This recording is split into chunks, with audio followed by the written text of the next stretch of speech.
dengue fever has mainly three phases: critical phase, febrile phase, and recovery phase. Dengue comes with a severe headache, high grade fever. In fever, it can goes up to 101 or 102 degree Fahrenheit. There will be typical retroorbital pain, that is can called by eye pain, back pain, severe weakness, myalgia, that means muscle pain, arthralgia, joint pains. This can happen. In some cases, there can be a nausea, vomiting, diarrhea, or abdominal pain. That is might be due to liver inflammation. In that case, we need to do blood reports. In blood reports, we mainly do dengue NS1 antigen test and anti IgM dengue test, and other blood reports, that is blood counts. In blood counts, we have to see WBC count and platelets. Mostly in dengue, WBC count and platelets tends to go down on downward side, and transaminase level, that is a liver enzyme. In some cases, if liver inflammation is present, that tends to rise. In treatment part, mainly the treatment is hydration, because due to dengue fever, there is a increased vascular permeability that can lead to leakage of fluid from our vessels. So we need to replace it as much as possible.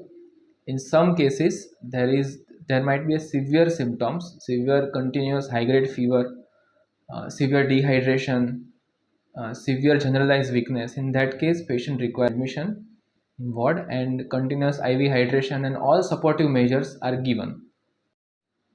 In some cases, this febrile phase can convert into critical phase. Critical case starts from 5 to 6 days of the fever, and it lasts from 24 to 72 hours. This occurs in rare cases, mostly in secondary infection of dengue in old ages, and other comorbidities might be present, or severe less immune bodies. Firstly, dengue hemorrhagic fever. In dengue hemorrhagic fever, severe decrease in platelet count that can cause bleeding from the stool, oral bleeding, bleeding from the vomiting, epistaxis, and in female, menorrhagia occurs, severe bleeding. In that case, this dengue hemorrhagic fever can convert into dengue shock syndrome. In this case, there is a severe vascular leakage, severe increase in vascular permeability of our blood vessels. In this case, severe ascites, severe pleural effusion, this can happen, and all the major organ can get impaired. And this dengue shock syndrome requires continuous ICU monitoring and treatment. All the supportive and treatment are given. In majority of cases, this febrile phase can directly convert into recovery phase. In some cases, if critical phase is occurring, that can also convert into recovery phase. Body will recover by itself. Blood cells, WBC and platelet counts will start recovering, start increasing in amount.